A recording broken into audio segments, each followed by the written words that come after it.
So I guess he called him. Jay-Z was Jordan, and Joe Budden was trying to come at him for that crown, and he's like, "You're not even, you know, athlete. You Sean Bradley, you Harold Miner, you J.R. Ryder, you worthless, you Purvis Ellis or some shit." Like he just went on and on and on. But you know, Jay-Z's the GOAT. So, but. If y'all remember those guys, I might have aged myself with all those. Here's what's going to be frustrating. Here's going to be frustrating though. Is Shaq is just going to be so passive aggressive about it on TNT post game. Like when he doesn't like somebody, he's just constantly shitting on him or whatever, and then he's just like 3 ring, and it's like Shaq's kind of a sourpuss, man. He is. He's kind of a sourpuss. Like I'm starting to like the older I get, I'm like, yo, nigga, why you always bitching? Yeah. Like he was talking about like, and Dame Lillard talked about this in the song. He's like, oh, he was salty that he wasn't the unanimous MVP. He's like, that's why he probably salty at Steph, or whatever, and like you know whatever Oakland. And on top of that, he was just like, what was the other one?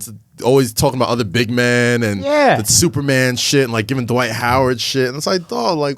That shit made me laugh sometimes. Like I remember one time in Miami, he was playing really badly, and he goes, "I don't know what's been wrong with me lately. I've been playing like Eric Dampier," which is just so funny. It's so funny sometimes. But then when it keeps going and now you're not playing, it's just not as funny. You just now. seem like no the reason old to trash angry, him, and like, he just trashes him. You're anyway. like the old man yells at a cloud meme. Like that's how Shaq is starting to be. He got some after funny a while. Chris Bosh ones too, where he says he plays like a woman or something like that. But like, can't say that now though. Yeah, I know that's why it's still funny. But anyway, Called Sacramento the Sacramento Queens, and then he became a minority owner of the team, which is such a. That's great. That's great. I mean, is he a minority owner of the team? Yeah, he owns a stake in the Sacramento Kings. That's their gift bag. Yeah. Fucking him for so many years. There's your gift bag. So I've been owning Sacramento my entire career. Might as well do it in real life. He said that? Yeah. He has bars sometimes, but it just always feels so real. Sometimes it just feels so real and it doesn't feel funny. And it's like the Dwight Howard shit is like he's still gonna take shots at Dwight. Dwight done, man. I mean, he felt threatened. You got to be real. And that's the other thing.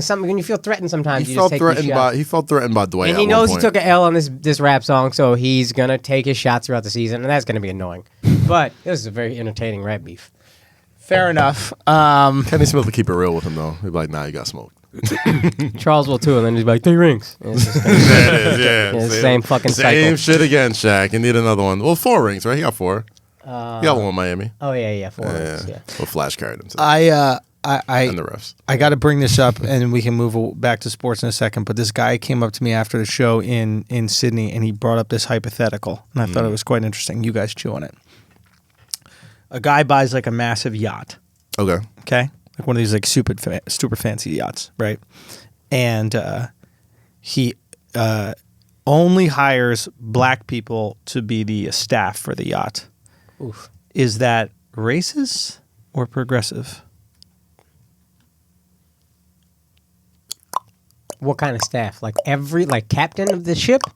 Well, what is interesting about it is that you go there with it, right? If a company like an advertising agency or a basketball team or something was like, I'm only going to hire a all black front staff or something like that, they would probably be praised. They'd be like, wow, you're trying to interject diversity and put these roles in, and wow, that'd be amazing. I think what this hypothetical exposes is how we view certain positions. Yeah, that's all I'm saying. 100%. Like, what, like you said, like what part of the staff are they? Like, are they on the board? If it was only captains and it was only whatever, it'd be like, oh my God, this is great. We're looking at. But if you're like, oh, the people that are serving, yeah, right. But why? He's interjecting. He's injecting money in people's pockets. He's giving opportunities. He's giving a job. I think it really shows our bigoted approach to work, where we view some work as lesser than low level, and then jobs. Some work is okay. Mm-hmm. I didn't need that exposed to me because I know that about myself. If I'm supposed to view the waiter of the restaurant the same as the owner of the restaurant, no, I'm not a fucking retard. Yeah. Like, there's obviously one commands less respect than the other. Yeah. And I'm saying if he had all throughout, then it's, everybody. But if he stops at the people serving food, then it's like, all right, that's a little No. Everybody. Yeah, then that's straight. That's great. Everybody. Right. All black servers, captains, whatever, they should all be whatever. I think it's weird if you stop there. But also, I 100% view a busboy differently than I view a waiter differently than I view a manager. And it's weird for to be that person too, because like you gotta make it a thing. Like if you just do it like without mentioning it, it's like, how come there's only black people that are service here? But if you're like, as the owner of this yacht, I'm going to. You have to make it a thing, or you feel that weird. Exactly. Like you have to make it a thing, and then now you're like, why does it have to be a thing? Why can you just, And then that shows you how far we've really come as a progressive people. Because if it's a thing, then Do people pretend Why they view are- positions why the are- same? No, but why are certain jobs? I guess what I'm trying to say is why are certain jobs I look at Bruce Arians. positive? Why are certain jobs progressive if you hire them, and then certain jobs racist if you hire people for them? Well, you look at Bruce Arians, who's the head coach of the Buccaneers right now, Right. white dude, super cool white guy. He's made it a point of duty to hire he has an entirely black coaching staff, and he's So like, is that progressive? I don't know. People would view it as such. It's viewed differently, yeah, obviously because of the prestige of the NFL and giving black coaches chances and all that type of stuff. Right. But at the same time, it's like, well, I think the point is black people have historically been held out of positions of No. power, etc. So if you're giving them positions they've already had, it's like, well, that's not progress. yes. Right. But if you're still keeping them out of these positions, that's where the bar of racism has moved to. We Right. get jobs now, but y'all are keeping us out of these jobs now. And that's why if it's all throughout, I don't think anybody would say that's racist. How dare you have black staffers? And you'd be like, are you fucking moron? I have black everybody. Right. But if it's just black staff, then it's like, well, you're still keeping us out of the positions of power, and that's what modern racism looks like. What if there's no rule that said they couldn't be in the position of the power, but they were like, I'm just going to allocate these jobs to black people or one specific community. It could be Native Americans or whatever, like a community that is like financially struggling. I'm going to allocate these jobs. Yeah, there's like a gray area. It's like if you can work your way up and whatever, absolutely. And right now we need there's like a way to explain it where it's like okay, but it does optically look a little weird if they're just. Isn't that interesting It though? is weird. I mean, it's But they do the command optics less look respect. weird. It's not about necessarily less respect. We know that like there are certain positions that we admire, have more respect for. But at the end of the day, you're putting money in someone's pocket, and you're giving them an opportunity over someone else specifically because you want to economically uplift them. Yeah. But a certain job, it would be looked down upon to do that because it's in a service industry rather than another job, which is, and it wouldn't have to even be a job of power. If it was like internships for an unpaid internship for MGM or something like that, or some like a Miramax or some movie thing, but we're only accepting one group of candidates, we'd be like, how progressive that they're looking and they're trying to create equity. I just think it was a really interesting. Well, this is I think Hypothetical. I heard this thing Obama said on Mark Maron's podcast where it's like when people act like there's no progress, you can't just say, oh, it's just like it was 50 years ago. No, we made tons of progress. not. Right. So progress now is black people can get jobs. Yeah. But the bar that they still feel like the glass ceiling is we can't get positions of power. Right. So now it's like, okay, well, this doesn't feel like progress. This feels like this is just what it is. And there's always the rule of trajectories as well. Like if you're giving somebody a job as a clerk at a yacht, it's like, okay, well, how much further can this person really move on? Whereas if you're a head coach and you're given your defensive coordinator, offensive coordinator, all these people are black, they're in a position where now they have experience to go on and be head coaches and address a big problem within the NFL community instead of. Actually, yeah, I changed my mind on the Rooney Rule, which is you have to, in the NFL, if you have a head coaching vacancy, you have to interview at least one black person as a candidate to be the head coach. I was like, that's bullshit. That's like some pity thing. You're throwing them a bone. And then I realized the idea I was explained was like, no, the idea is even if you don't want him for this job right There's now, something else. you meet him and then maybe down the road, if somebody else is like, yo, do you know anybody good for a head coaching position? You'd be like, yo, I interviewed this didn't guy. He hire was such great. and Or such, you but- fire this guy. You're like, oh, is that guy still available? He was great. Yeah. Yeah. So it's like, to me, that's where it depends. This is all the gray area of it. Yeah. But we have definitely made progress in that they can get the job. 100%. It's just what job are they getting? I agree. And that's why I think we view it as 100%, especially the power positions. Yeah. It's just interesting that if like only the service positions were hired, Yeah. it would be looked at as racist instead of progressive because at the end of the day, you are providing people with work. Yeah. And there is something funny about like And here's the thing, people, most if people people don't really pretend they don't judge certain positions, the second you have, especially white people, the second you got problems with the person you're talking to, let me talk to a manager because I don't respect you. You disagree with me right now. Right, and that right. exposes, I don't really respect what you do. You press some buttons, you Right. fucking cashier. Yeah, let me yeah. talk to somebody who got more than a GED. Like all that shit starts coming up. Yeah. Yeah, so there's something there that it does expose something, but to me it's Yeah. like, yeah, we're all that. Yes. You're just more comfortable Yeah, with that. I don't give a fuck. Yeah. I don't respect a cashier. Yeah. Fucking idiot. That's weird. What's wrong with a cashier? You press know, 4 fuck buttons, it. you scan some items. Yeah. I was a cashier at 16 at Target. I didn't need a fucking education for it.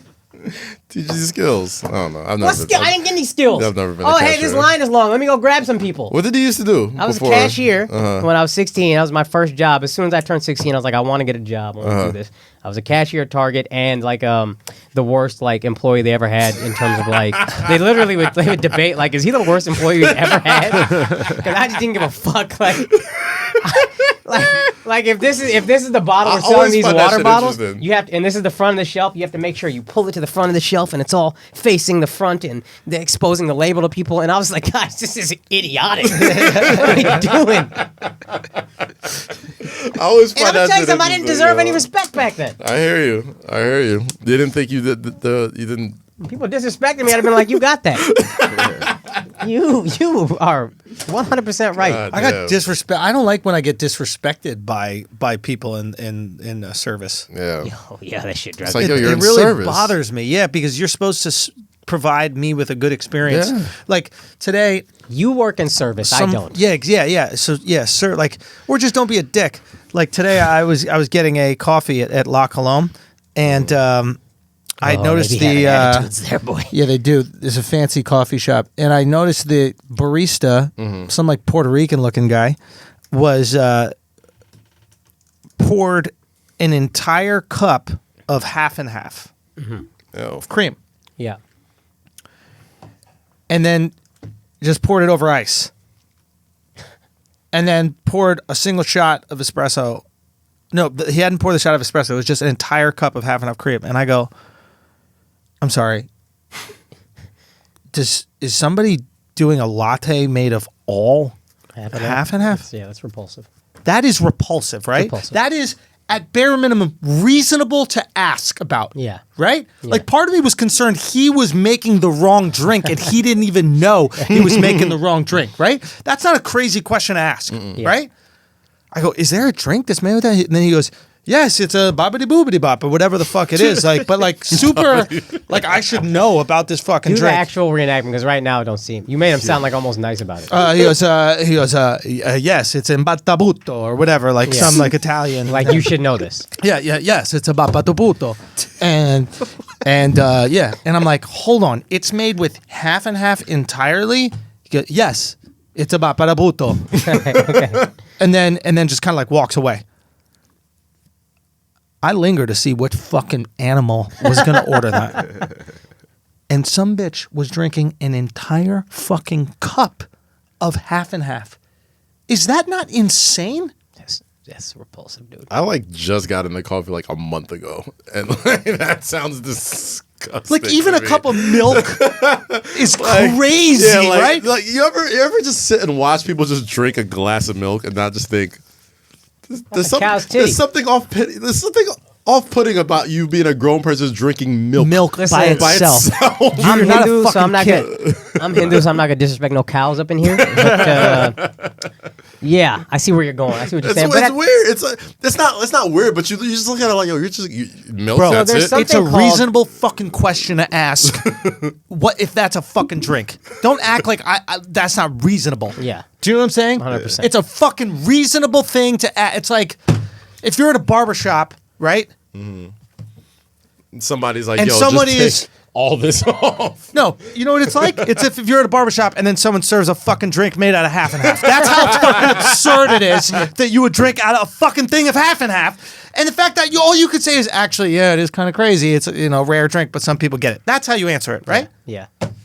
Or if you're were you saying? You're in the service industry, you're supposed to. That's when you go into your bag. Well, actually, this half and half drink was Yeah. made, and blah blah blah blah blah. That's the blah, real and then sales da, da, da, da, da, opportunity. da. And then it's Yeah, like, maybe I could get it next maybe time. I'll try that next time. Not yeah. to mention, I just paid $7 for a fucking oat milk latte.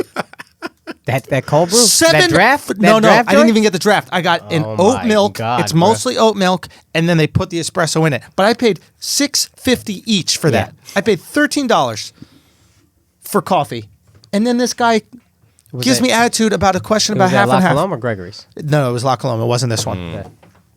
I should have jumped over that fucking counter and I should have shoved his head underneath the espresso thing and let that shit New York drip right baristas into got him. a lot of attitude, bro. Dude. And that's where my fucking I'm openly That's why we like gotta stop I'm tipping 'em. openly like, nah, you don't. You are a fucking barista. You don't get to act like this. Yeah. I don't respect what you do. Yes. You grind some fucking coffee beans. You don't got no goddamn education. You don't got a nice apartment. Don't This talk is your to me skill set. Like Ready? you better than me. This is your skill set. I just did it. You can't see it. You can't. You can only see it if you watch it. This is your skill set. I'll do it again. You- That's all you got to do. You don't even need two hands. Yo, the views and opinions of Andrew Schulz. I'm saying, son, I love coffee. I Alex appreciate the fucked everybody in baristas. Australia. Son, Coffee's the only black thing that he likes. I was waiting for somebody to touch that one. That half and half drink is just Alex's female preference. The second that white girl said she was from Blacktown, he's like, I'm out. Where the real white bitches at? Any real white bitches out here? Oh, Lordy. Oh, my gosh. so, Anyway, sorry for going on that little Sorry for the fucking tangents. Son, I was just so infuriated, dog. I was so infuriated, dude. I know, almost baristas tipped in New my York- fucking drink over into the spot. I almost was like, oops, and spilled my whole shit up just so he'd have to clean it. Oops. so fucked up, son. It was early. I hadn't had any coffee yet. I'm fucking jet lagged. I'm still on Australia time. Okay? The first time I'm actually engaging with like a waiter, I'm looking for some American service, and then I get some fucking... Well, that was some American service. You know what? You're goddamn right. It's in New York. They're like, they know you need us. Yeah. What the fuck you gonna do? Not Dude, get your coffee? Just his you addict? attitude. Humor me. He had no fucking... You know what? Honestly, I'm not surprised that he's Puerto Rican, had no energy or electricity in him at all. Like, you know what I'm saying? I'm surprised there was no electricity Yeah, the wind moving knocked out of through. him. It was something like that. Wow. Had the wind knocked out of him. 0 lights on in that guy's body. Should have The Trump lights throws are a off, paper but towel. nobody's home. God damn it. Shout out to Puerto Rico, yo. That's a hurricane joke. Yeah. Yeah, Shout y'all- out to all y'all. y'all I mean, can't y'all hear can't this. download.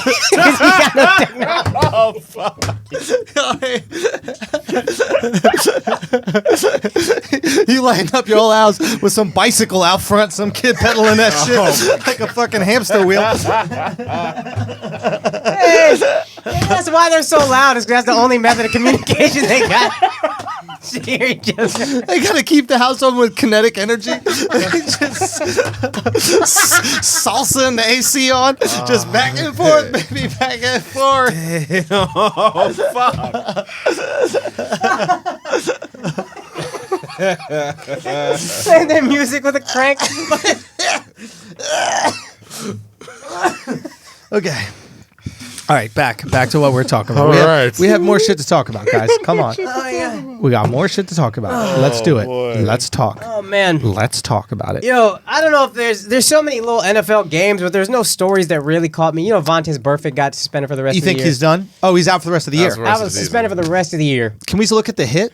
Yeah. Alex, can you pull up the hit? I thought it's possible the guy kind of Lowered in? lowered in, then Vontaze Burfict hit him in the head. I don't know anything about tackling, obviously, but They did factor in his pass. and system, too. that's what it's based on. It's Yeah. based on just dirty hit after dirty hit. They should. What you did, AB, Right? 100% you should. 100% you should. And he didn't really do him any favors, like when he walked off the field, like smiling and waving to the crowd. Oh yeah, he like, got ejected from the game, and he just had a big grin on his face. Does as he he's running get off. paid? I don't think. I don't think no. I don't think so. Oh, I think if you boy. get suspended, you don't get paid for those games. Or maybe Oh, you do. I don't know. Fuck. No, I don't think you do. I mean, I this feel like guy's, if you get suspended without pay, they would mention that. Right. But and I may be totally wrong on here, but I think you only get suspended without pay if there's something involved with the law. But like, if you get suspended from the league, like I still think you get paid. So he's happy. I'm sure he is. I'm Don't sure get he no is. CTE. That'll probably be his last he'd check. be given CTE. He be giving that shit. Yeah. Why Yeah. doesn't he ever get it? Maybe he got it. he got it. That's what I'm saying. he Like got it. he's gotta have that shit. Have that shit. Because Like, when you hit somebody, you're taking the same amount of force. oh yeah, probably more. And you probably don't even realize it since you're leading with that momentum. Yeah, Yeah, you no, really you editing really this, bro. What do we got going on? Oh, you got the clip? Okay. They fucked up my. All right, here it is. Bam. Yeah, headhunting. That wasn't even that bad, bro. Nah, that was a headhunt. And he checked on him afterwards. Like, you good? I think. So here's the hit. Oh, he's already down. He's already down. Bam. Led with the head. Okay, I didn't realize he was already down. And then he's getting back up, and it's just unnecessarily. Yeah, it's a possession catch. He wasn't trying to become a runner. And three of the three people who made the final decision, I think, were all ex-NFL players, something like that. Jesus Christ! I mean, he dove head first into another guy's head. Yeah, 100%. I mean, that's fucking nuts, dude. Yeah. Yeah, I don't think he's gonna be in the league anymore. Is he that good? No, that's No. the thing. He's not that good anymore. Yeah, he was really good for a bit, and then he kind of hung around this free agency. And I think Stephen A. Smith made this point, is like, bro, they barely wanted you before. Next year, no one's going to want you. Yeah. Like, you hung around for a while in free agency before Oakland finally signed you. And after 12 games like this, you think anybody's going to want you next year? Rex Ryan said the same thing. He was like, he's not good anymore, and when you're not good, you need to have something about you. And his thing is like, I'm the guy who gets the dirty hits. I'm the guy who does this. Dude, can y'all fill me in about Rex Ryan and like he's been getting spicy. I mean, we've been in Australia, so we're missing like the beef with him and spicy. Baker. He's spicy, but is he entertaining? Is he good? Like, is it offering value, or is he just... I mean, he offers a lot of insight. He offers good like football insight because he's a Ryan, like he's a lifelong football family and all that type of shit. I don't think he's as entertaining as he was when he was a coach. When he was just like, give me the little press conference clip. Let me get the little hard knocks. Everyone's go get a fucking snack. Like that's great. But when he has to talk like for minutes on minutes on he's subjects, not as entertaining as I thought he would be. No, yeah, exactly. And he might be trying to make up for that with more spicy talk. And probably. like he's somebody not probably a dumb told him guy. that shit. That was like, yo, interesting. You got to up the spicy shit. I don't think he was a great coach at all, but I think he's a savvy media person. Like he knows how to be charismatic. He was a good defensive coach. He's a great defensive mind, good coordinator. But as a head coach, no, I didn't think he was great. But I also think he knows how to rile people up, and like that's what his dad did. Buddy Ryan was like, Buddy Ryan was a great, brilliant defensive mind also, but like also would say some wild shit with the media, cause little beefs here and there, and like that's I think kind of what he's doing. Did Baker rebound because hold on one second. Yeah, of Baker, or did he did you watch the game? I didn't watch the game. I did not see that one. No, I think where I was, the New England Patriots game was on, and then the Detroit Lions and Cincinnati Bengals game was on, and then I had to go to the airport. But I thought this is the Browns aren't going to be as good as everyone said. They're not going to be a Super Bowl team. You knew this. I was just like, anytime in my memory a team gets hyped up, I remember 6-7 years ago the Eagles had Michael Vick, signed Vince Young as a backup quarterback, all these other free agency things. I think Vince Young said we're like the dream team. I don't even think they made the playoffs that year. Right. This always happens in the NFL. I thought they have a shot at the playoffs. I don't think they're Super Bowl contenders. I'm surprised they beat up on Baltimore like they did, but I also think this is an interesting story I want to follow. Odell Beckham didn't have a good game. And they won. Jarvis Landry had a good game. Yeah. And I think part of 8 Baker's... receptions, 167 yards, and Beckham was 2 receptions for 20 yards. Yo, thank you for the stats, because I didn't know the exact stats. But I know part of the problem with the Browns, I think the main problem is probably the line. Also, part of it, I think, is Baker's trying to keep Odell happy. Yes. And I think as he stops doing that, they'll win more, but will Odell start griping? Okay, so let's have that conversation, because I think that's really interesting, especially for even non-football fans.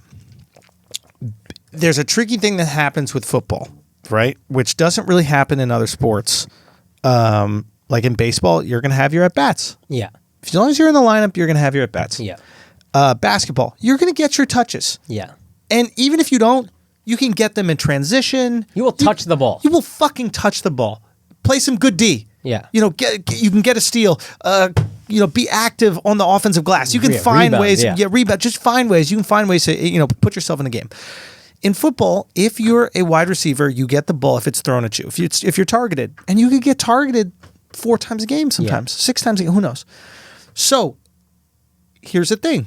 Let's say you're a decoy the whole year and your team wins. That's great for you, but you get paid based on your stats. That's also true. Nobody's paying you $200 million to be a decoy. And even just playing like backyard football, if you're not getting the ball as a receiver, it's so frustrating. You're pissed. And you're open more often than you get the ball. Mm-hmm. So like you might get 2 catches. He might have been open 9 times. That's not a ton, but 7 fucking times was open. This guy missed me.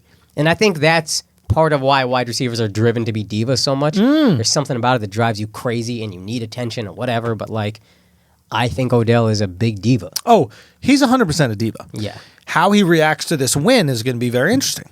Especially if they keep winning like this. And does he care enough about winning to sacrifice his personal stats? Because what I assume teams are doing, and again, I didn't watch the game, but what I assume they're doing is they're loading up on Odell. Yeah, maybe. I think, yeah. This is my assumption as to why Chubb was so successful. Now, granted, Chubb had that like 88-yard run. Yeah. And he'll do that. When he goes downhill. Yeah. He got like a 91-yarder last year. He's like. When he goes downhill. He's good, dude. Dude, corners couldn't catch him. Yeah, I remember someone asked, and nobody would have agreed to this in the NFL, but some patron was like, would you trade Zeke for Nick Chubb in a second? And I was like, in a fucking heartbeat. A second-round draft pick. Nick Chubb in a second. For And Ezekiel a second. Elliott. Okay, and a second. Yeah, because you're not taking too much down with Chubb, but you're also going to get... saving money and getting a second-round draft pick. And he's good. He's good. I mean, if you can create a little bit of room for him to get to... I don't understand how you tackle a guy like that. Like, he's big. Yeah, he's a big dude. Man. He's a big back. So what it seems to me happened is Baltimore prepared for the pass game, and then they used the pass game as a decoy. I mean, I think Baker only threw the ball 30 times, which is not little. That's a good number, I think. It's That's a where decent, he should be. Yeah. It's basically the whole offense isn't on you. Right. But you would think when you have Jarvis Landry and Odell Beckham Jr., and is there anybody else? They had a good tight end, Njoku, but I think he's out for the year. Oh, what happened? He got hurt. Okay. He was the Eagles or some shit like that? No, he was the draft pick for them. David Njoku or something out of Miami. So, basically, it seems to me a situation like that. It was like, okay, let's prepare for the air, and then they just started running this kid. Right. And he broke out for a big one. So maybe outside of that big run, he had 80 yards or something like that. He had 3 touchdowns, too. He was fucking... Yeah, he was going. And Baltimore's defense is good. It's a solid defense. So maybe they are starting to find their identity. Maybe it's not in the air. Maybe you ride this fucking kid as much as you can. And the second they start to stack the box and let Jarvis and Odell, the second they loosen up on Jarvis and Odell and you can go long. Yeah. Yeah. So you watch the game, Kaz. Yes. We were just talking about the effectiveness of Nick Chubb, and then if Odell is actually better off as a decoy on that team than he is a... Best game Odell's played in a year. In a year. Tell me. Every single... If you look at... And mind you, the Ravens defense has been, left much to be desired. They've given up 500 yards in the past 2 games, so they're not like the old school knock you on your ass Ravens. Right. But if you look at any of those big plays... Every time Odell was going anywhere, he was running little short curl routes, sending people long. He was dragging 2 defenders, 3 defenders every single time. So you see Baker Mayfield put up some pretty good completion percentages. He was getting nice, quick routes. It wasn't no big bomb touchdowns or anything like that. That's what opened up that big, huge, 87-yard run from Nick Chubb after that. And if Odell is who he says he is, which all year long he's talked about when he did the fucking interview on ESPN, on SportsCenter, he's like, yo, I just want to win. I don't care if I get no catches, no calls, whatever. I just want to win.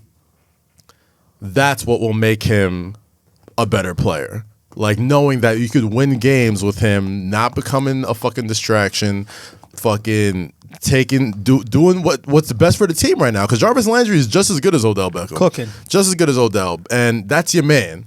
So if you can't swallow your pride and be a decoy for him, that's the hope, is that's his boy. So maybe he won't feel any type of way. I don't know. My prediction is he'll be fine all year. When they lose, if it's early in the playoffs or they don't make it to the playoffs and he doesn't have a big game, you'll start to hear a little shit come out from him. What is the saying? Winning cures everything. Winning is the best deodorant. That's the one I always That's love. That one. It is, but yeah, winning cures everything. Winning is the best deodorant. Whatever it is. I think it's easy to check your ego when you're winning, and I think the second they lose, the second they lose, all that built up frustration from not being targeted is gonna come out. I just think it's inside him. He doesn't know how to get rid of it.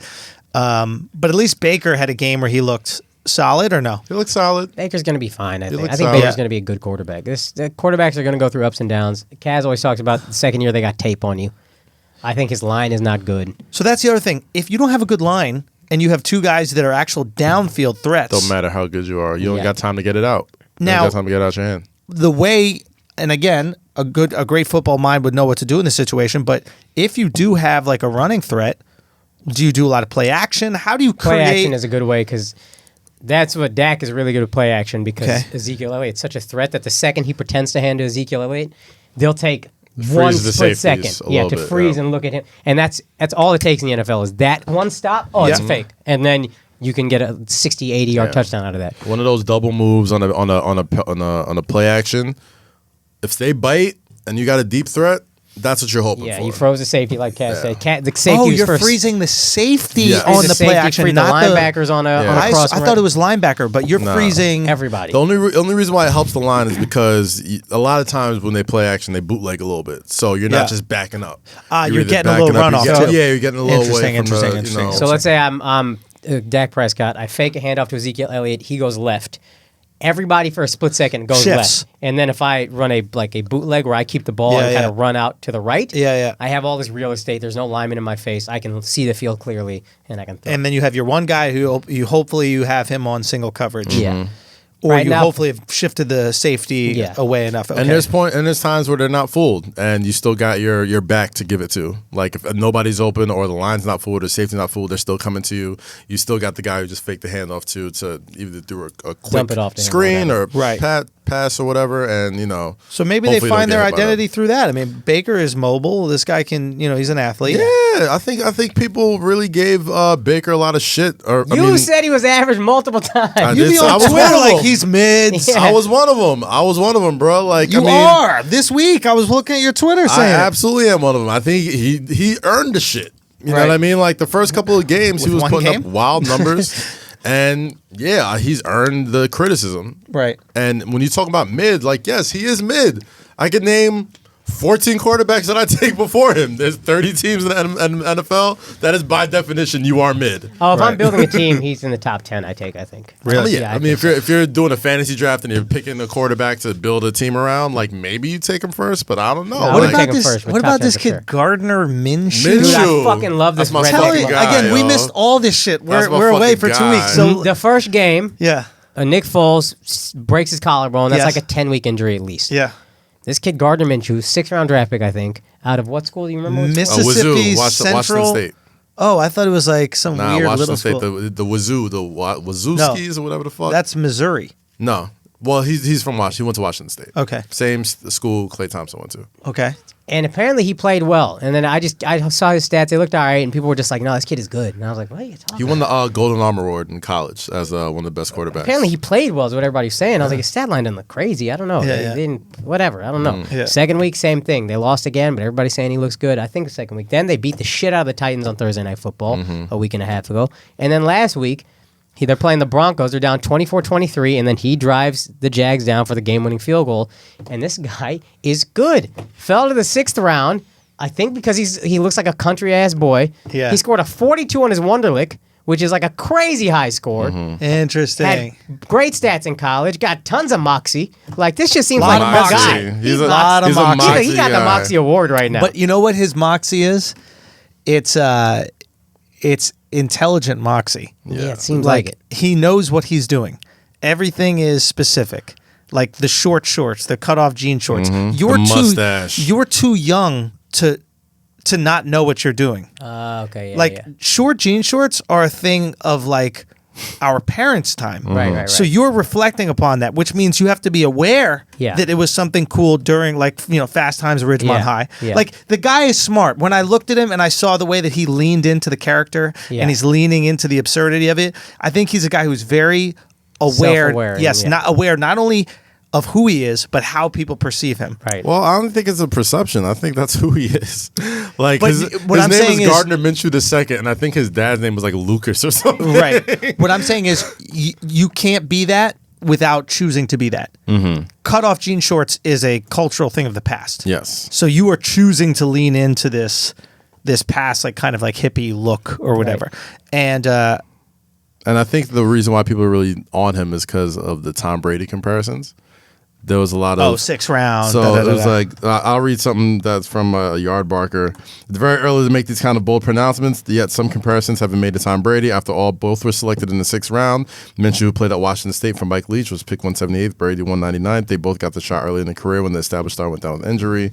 Yada yada yada, a bunch of other shit. 500 record to top of the division. I mean, the thing that separates Brady's the GOAT gene that Charlamagne talked about that I think is mental. Brady got that. I don't know if Gardner Minshew got that. Well, Gardner led the NCAA in passing yards and touchdowns last year. And I'm just saying the insatiable work first year ethic. rookie? Yeah, he's a rookie. He was drafted this year. You know, he's there was an interesting play I was watching with him where he was kind of scrambling in the pocket and then he throws his touchdown. Did you guys see that play? No, I did not. I mean, yeah, they fucking Euro stepped like two. Son, I didn't know you could Euro step in that. It was Yeah. impressive. It was very impressive, like footwork and also like there was agility. Yeah. In it, but I'm curious to see what happens with this kid. I think he's very aware of how he's perceived, and I think he's leaning into it. And the thing about it is, like dressing like that and acting like that in a football locker room, you have to be incredibly confident with yourself, Right. Because you were dealing with alpha male ball busters, Yeah. and you're walking in with cut off jean shorts, a little mustache. You have to be supremely confident in who you are to deal with 260-pound, muscle-bound motherfucking alpha males ready to rip you to shreds. Yeah. You have to know who you fucking are, dude. Yeah. So like this guy knows what he got. Good point. So much so that they're thinking Jalen Ramsey's gonna stay. What? Like he was like they were ready to trade him. Is Jalen playing? He didn't play last week didn't play because last of a week. bad back and personal issues. I think his daughter was born or whatever. But now Jalen's like, I want to play if we can win. Well, they're trying to convince him, like, hey, like this kid's actually pretty good. Well, they tried to like, trade him, and what everybody thinks they didn't get any like great offers for him, so they're like, all right, well, we're just not going to trade him. Yeah. And he'll change his mind or he won't. And if they still keep winning, like, Why would you not why want would to you jump want on to board? leave? Yeah, exactly. So Interesting. him. I think it was something with him and his coach, right? They got into it. Yeah. That's the why he coach went to doesn't the run. I'm not sure he's super well liked. It doesn't seem like he is. No, But if you keep winning, Tom Coughlin was hated with the Giants, Till and they he had won. to change some things. I remember the year before they won, he had a meeting with like Strahan and a couple other people, and they were like, "What can we do? How can we make this work?" And then he was like, "Okay, I'll lighten up a bit." And then they won the fucking Super Bowl. Yeah. I'm not saying Doug Marrone does that, but I also am saying Tom Coughlin's a GM. So if your players don't like you, he could just be like, "I've been there. he's been there. Yeah, he's been there yeah, definitely. Here's how you can fix it," or "I don't give a fuck. Just work through it." Interesting. Yeah. Interessante. All right, what else we got? We could talk about Basketball's in the air. Oh my God! Thank God. Now, did you guys see James Harden's attempt at his new shot? No. God. I don't even get why it's effective. So essentially, what he has no is this competitive advantage to that shot. Yeah, so I spoke to some basketball buddies about this, and what they came up with was that it is the step back equivalent of the right hand, right foot layup. The right hand, right foot layup is sometimes in order to catch a defender off guard, when you're going for a layup, you'll actually jump off your first planting foot. Usually like a Euro step. Or No. I'm talking about, you ever see someone go to the basket and they do like a quick layup? Yeah. Yeah. Little guys do it all the time to Yeah. avoid the block, right? Because Like usually, this. because usually what it is you step on the right foot, step on your left, leap off your left, and then lay it up with your right hand. Right. But sometimes it'll just be step with the right and then throw it up one arm because you're just trying to get it up quick. Because anything that throws the defender off in their timing will allow you to get the shot off. And basically what they said to me was, what we think he's trying to do is just throw the defender off. The defender's thinking it's going to be 1, 2, and then jump, and it's just 1. But shooting a fadeaway three, jumping off the left foot with your left hand. I don't understand it. I mean, I get. My thing is like James Harden didn't have an issue getting his shot off already. So why like he didn't change need it? another thing. Like he had the most unstoppable perimeter shot in basketball. Yeah. Again, He didn't need another thing. my point stands. Couldn't you have spent an entire summer getting in better shape and focusing on defense? Yeah. And Like I would have respected James Harden so much more if he came back fucking ripped to shreds. Yeah. Like, yo, I'm not breaking down in the playoffs again. Like I changed my diet. I'm fucking walking ready around to like go. fucking Julius I cut Randle, out booze fucking and strippers. cut up. Yeah. Shit. Like I respect that. Like I don't like. You're just I've seen that like your focus is something different than your team winning. Like your focus is on like I want to become the most prolific scorer to ever live, which is a great goal to have. Like you want to have those signature shots. You want people to be like, oh, MJ fadeaway, Dirk fadeaway, fucking Iverson, Harden. Like that's your goal. You want people to go Harden in street ball courts with left hand, left fucking fadeaway, walking three. I don't know. Mission accomplished. Yeah, it's already done, man. Yeah, like he You had don't the need step a back. one-legged fucking three-pointer. He had a super illegal step back There's that no- became legal. He there's- doesn't need another move. What else are you trying to do, dude? There's no way to say this without sounding like a giant hater, and maybe I am, but I just don't. I'm like, I feel like there was different focuses you could have had this Yeah. offseason. Yeah, Jimmy? and who knows? Maybe he did have this focus, but Judging by those shirtless boxing pictures, I don't think he spent the summer getting in shape. And that's fine if you want to be out of shape and you're still great. It's just like, bro, I think you would be a better player in the playoffs if you were a little lighter and focused on that. yeah, And if that's your goal, that's probably the way to take it. he's got a load to carry. You know what? He's getting all this criticism. It'd be really funny if he just came out and he was like, when did I ever say I want to win? I said that? I would respect that. I said that on ESPN? I said I really want to win? No. I like getting buckets. I respect that. I like getting triple doubles. That's my goal here. I don't care about winning. Like, you guys are putting this on me. I'm here to have fun. This is fun for me. I'd be really, because he never has come out and bitched about not winning. Like Russell Westbrook, he bitches about not winning. It kills him. Yeah. So there are things that we could criticize. We could say, yo, Russ, you could do this if you're trying to win. Yeah. James ain't never That's valid. once been upset. The only thing he said after the playoffs was, "I know what we need to do to get past the next round," and then like 2 weeks later, Chris Paul gets traded. But like he never really went out and Did said, they like, ask him? What? He just said, I know what we need Yeah, to they do. asked him like, does it get frustrating after you keep losing to the same team every year and yada yada yada. Like he didn't say I need to focus. He didn't say I need to do this that. He just said I know what I need to do, and then got quiet after that.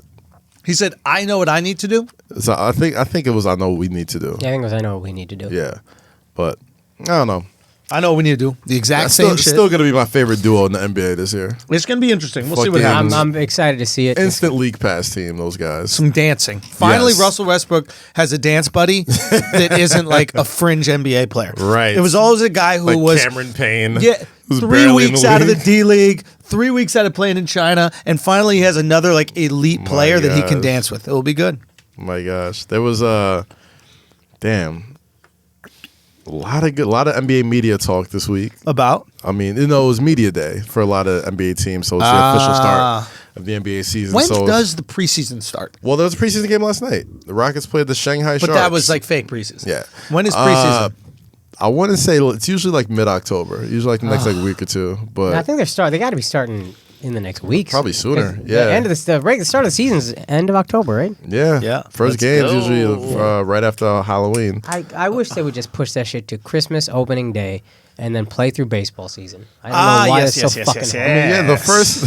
It feels like the games from October to December are like long preseason It's games. preseason, yeah. Yeah, but at least there's some fun shit to talk about. Yeah, 100%. It's just, Yeah. I just love basketball. Opening night season. is lit. You know what I mean? And then like it just kind of dwindles off again until Christmas, and then that's when the real season starts. That's yeah, when but every also game just matters. having after that. basketball and football at the same time. Yeah, it's just the best. I Anyway. love it. Anything else before we get up out of here? Lonzo and LeVar may be Ooh. beefing. I kind of ran through this with y'all earlier, but What else? you want to talk that Errol Spence fight? Izzy got a fight coming up. Oh yeah, we got shout out Izzy. shout out man. Izzy, bro. Shout out my guy Izzy. Izzy 2 belts. Izzy About two to belt. be. I was hanging around with Izzy's the guy he partners up with for the company Engage, which is the clothing company, and his buddy, it might be his manager too, Ash. And when we were in Perth, he came out to the show, and he was the guy that told me the line "on your back and wet up," Yeah. and then the sizzling, the slit, and yeah, man, like he says, Izzy's just killing it, man. I've been talking a little bit with Izzy, and he just he says he's feeling really fucking good. He's locked in, and it's just going down, dude, man. Yeah. I'm so excited. I mean, Big fight, ESPN Plus. He took a little break before this fight, right? Yeah, I think he had so. to, man. Yeah, because he'd been fighting for a while, and he's just like. And the last fight was a fight. oh yeah, But you know he's looked good. I've seen a lot of his training workouts and shit. Like fucking that ESPN fight. You hear it? Yeah, I mean, goddamn. I mean, the guy he's fighting is no scrub. No. Whitaker's no scrub. Yeah. He's a good counterpuncher. Mm-hmm. But I was looking at some stuff for him. He's a good counterpuncher and he's strong, but he gets hit. Mm-hmm. And the problem is that Izzy is an elite striker. Like he's not one of these UFC guys that like learned how to strike after you got into MMA because you have like a wrestling background or a jiu-jitsu background. You like learn how to. He knows striking. This in his blood, right? He's had fucking 9 boxing matches. This guy knows how to strike. And then he learned how to stop takedowns and the other stuff. Yeah. Right? So you're in there with a bad motherfucker. Yeah. And if these other guys have touched you, is he gonna touch you? Yeah. So it's a matter of time. It's like how many touches can you take? You know, it was cool. I was on ESPN yesterday, front page, and whoever he's fighting, Robert Whitaker. Yeah, can Whitaker handle is Adesania's accuracy or something like that? Simple as and that. It was cool because that's what Izzy talked about the first time he was here. Everybody else can punch as hard as they want to. I punch accurately. Yeah. My punch you're gonna feel it more. And then to see that on the front page of ESPN.com, Yeah. it was dope to Manifest see the that ascension. shit, dog. Motherfuckers Yeah, is man. champ for a reason, man. Yeah. So I can't wait to see it. I it's hope all the exciting. assholes go check it out, support that motherfucker. We almost stayed another week. You should have. I thought that I was wondering. I was gonna go crazy. I was gonna go crazy. I was already shaking his head. He's I like, was gonna go nah, it's time Can't to be go. more boring than FaceTiming women. That's what I've been telling him, bro. My mom. But no, it was you know, I was talking to Ash about it and I was like, man, we're so close because the fight's in Melbourne. We're in fucking Melbourne. Yeah. And it's like, should we stay one more week? And they're like, yo, listen, we're gonna have you sorted, we'll get you seats, we'll get you everything. I'm like, bruh. It was close, man. It was close. It was the right thing to go back, but it was fucking close. They're gonna put 80,000 people in the like arena. Sure, dude. So the biggest UFC gate in history. Really? Yeah. Wow. Dude, Australians great sports fans. Yeah. And it would just be a fucking cultural event. Because Izzy's obviously from New Zealand. Right. And the Robert Whitaker is from Australia. Oh, so it's like a fuck. little, Yeah, a little- what is that area called? Okay. Australasia beef. Okay. Or something like that. Anyway, Ugh. it's going to be... And it's going to be good. But anyway, best wishes to the... Here's to one the, question to the I dude have Izzy. for you as a fight fan in general. God, yeah. I can't even remember the guy's name. Who's the gypsy boxer? What's his name? Oh, Gypsy Tyson King, Fury? Tyson Fury. Tyson Fury. Yeah. Last Tyson Fury fought I watched, he had taken a long break. Yeah. And they said he needs to eat some rounds. Like it was good that he had to go 10 rounds because Yeah. you need that.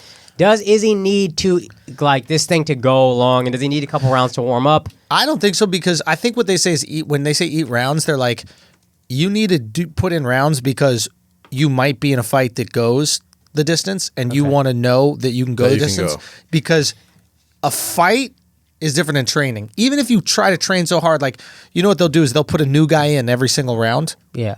And he's fresh and you're not to like keep your cardio. But even then, you got the headgear on. They're not going 110%. It's like you cannot recreate what a fight is. Yeah. And But Izzy's last fight went the distance. that's the thing. Izzy's last fight went 5. So he's ready for 5. He had the gas tank for 5. He was going for it. Yeah. This guy who he's about to fight, gas is out. Yeah. And has he gone 5 recently? I think he went 5 against Yoel Romero. I think they had 2 fights, Yeah. but where it went both times, and they were both disputed. But point is, I think that his cardio's on point. Izzy's cardio's on point. This fight is really going to be about who's going to touch each other and how are they going to get touched. So you don't think it goes to full 5? You think somebody goes down first? I think that this is my suspicion of the fight. I think that we're going to see how Whitaker's chin holds up. Because I think Izzy's going to touch him. So I think it's Izzy touches him. And then I think, as long as it stays on his feet, I don't know shit about wrestling or jiu-jitsu or any of that kind of shit. So if it goes to the ground, I don't know what the fuck's going to happen. But if they both just stand up, I think Izzy touches him. And I think Izzy gets him out of there the third. Third or fourth, just because I think Robert Whittaker starts to slow down, and Izzy doesn't seem to get tired in those rounds at all. As we know from the Gastelum, he was throwing crazy amount of punches in round 5. So it's like, I think that's what happens. It's going to wear, when you get fucking touched and then it starts to get precise, and you start thinking, once you start thinking, oh, fuck, I'm getting hit. And he's not jurying. And he's not jurying. They're like 95-0 in the UFC or something like They're that. doing good. It's like, I think he'll be all right. They're doing good. There was a good boxing match, that Errol Spence fight. I missed it. I was just watching clips, but Errol Spence and Sean Porter. God bless Sean Porter. This guy can make an interesting fight that he loses. He fights, man. He fights. Every time I see him on the card, like I know it's gonna be a good fight. Dude, this guy fucking goes out there and he busts his ass. Shout out to my boy Big E. He did the intro for him. Oh, sick. On the New Day, yeah. Hit him with the that's sick. Los Angeles. Yeah, dude, Sean Porter, man, it's. I mean, I love Errol. I think the thing with Errol is that he looked weak in there, and I think making weight is very difficult for him. And he said after the fight that he like ballooned up 25 pounds, and then he just cut it in camp. No nutritionist, no like weight training. And it's like, dude, you're a professional fighter. Like, you don't put on 25 pounds. Right. Yeah. You stay close to your fucking fight weight. Yeah. You're eating right all the time. Maybe have a few beers and shit afterwards, but right back into it. Like, this is not the time to play. He just looked weak. And Sean, who's smaller, just looked stronger. He looked like he could bully him. And it was interesting. They had a little beef after the fight. They were just kind of yapping, and I'd love to see a rematch of that. Let's see what happens. We're gonna get it. Errol's a Dallas boy, right? Fox is bugging though, man. They gotta had to pay a lot of money for that fight. They did. What'd they pay? No, I mean, like it was on like Fox pay-per-view. Like I couldn't like watch it on The Zone or ESPN Plus, none of that shit. I'm like 75. I'm just so spoiled from pay-per-views now. There's so many streaming opportunities. I'm like, I'm not paying $75 for this fucking fight. But yeah, is what it is. Before we get out of here, why don't we throw some little dates? Yup. You want to go first, buddy? If you want. Yeah, go ahead. All right. Let's wrap this up. It's good to be back with you guys. Before we leave, why don't we say some dates? I know we all got some shows coming up, man. Once again, Australia, thank you so much. I appreciate you. We got some cool announcements about other shows outside the country coming. But in the meantime, we got some very big shows coming up.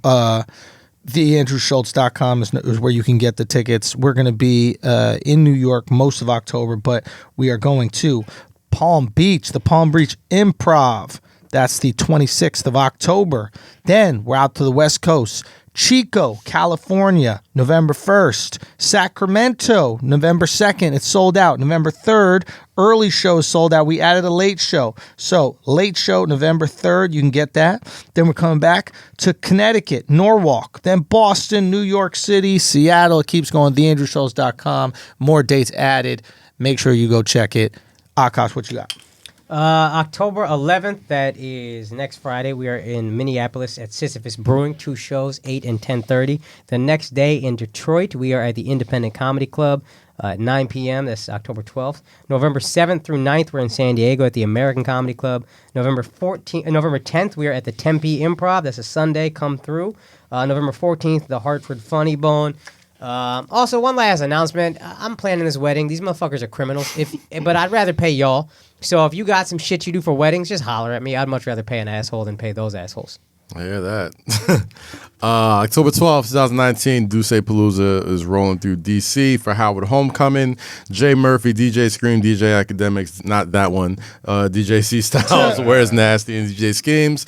At Echo Stage, starting from 8 p.m. to 2 a.m., we'll be announcing performers sometime this week. Get your tickets on Dussepalooza.com/tickets. Also, if you like porn. I like porn. Well, Are you doing this? you'll like our guest that's coming in a couple weeks. Oh, wow. We'll give you some more information about that soon, but I'm sure you'll hear about it. That's been another episode of Flagrant 2. No Easy Buckets, analysis by assholes, water cooler commentary for your sports needs. I don't know why I did the intro with the outro, but that's what we do. I've been away for a couple weeks. Love y'all. Peace. Keep it tight. God bless.